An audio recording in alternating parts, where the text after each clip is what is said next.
भारत सरकार आसाम सरकार जाय सरकारा जि कमिटमेन्ट जोंनो होदोंमोन आरो बे कमिटमेन्ट मथे बिथांमोना आद्रा खामानिखौ मावनानै दोनबाय आद्राखौ बिथांमोना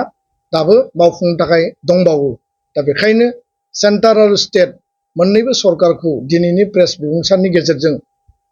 जोङो गुबुन मेडियायावबो बुंदों आसामनि सेटेलाइट बा पर्टेल जिखिनि असमिया बिजोंनि मेडियायाव बुंदों जे गोख्रैनो बे दफाफोरखौ मावफुंनायनि गेजेरजों जि मोनसे जास्टिफिकेशन जि मोनसे अबजेक्टिभ दंमोन बे खामानिखौ मावफुंनानै होनांगौ आरो बे सेगावनो दुलाराय बर' फरायसा आफादा दिनैनि प्रेस मिटनि गेजेरजों आसाम सरकार भारत सरकारखौ जों खावलायदों जे 5 बोसोर एकर्डनि बे समाव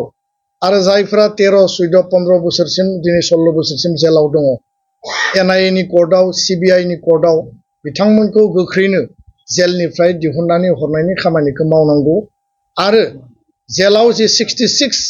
जायफोर माने सेन्ट्रेल जेलाव दिनैसिमबो दङ शान्तिनि आधाराव आरो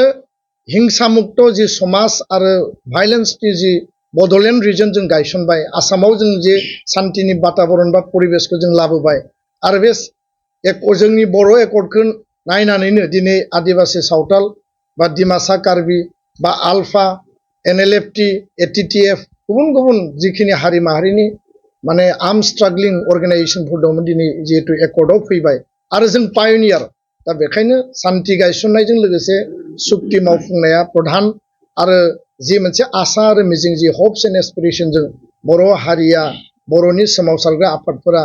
बे एकर्डखौ खालामदोंमोन जाहाथे टाइम बाउन्ड जेरैबायदि सरकारा बुंदोंमोन दारि कमा बिनि जिखिनि माने खोथा बाथ्राफोर दङ